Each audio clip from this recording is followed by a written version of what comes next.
hayotda shunday uchrab turadigan narsalar bo'ladiki, mana oilada farzandlar bo'lsa, katta farzandlarni o'g'il bolalar bo'lsa, ularga joy qilasiz, manzil makon qilib chiqarib, uylik joyli qilish bu odatimiz. Shu holat hamma joyda bor. Katta farzandlarga, o'g'illarga uy joy qilib beradida, eng kichigiga otasini joyi qoladi, ota hech narsa demasdan vafot etib ketadi.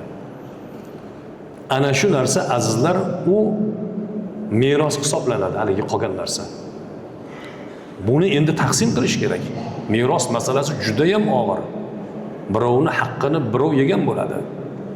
Ayniqsa aka-ukalar o'rtasida. Mana shu narsalarga xalqimizda bir oz beparvolik bor. Kattalarga qilib berdimi, o'shani tirikligida ularni ham ogohlantirib, aytib, mana bu joy bu ukangniki deb turib, ana shuni o'g'liga qoldirish kerak. Bu meros.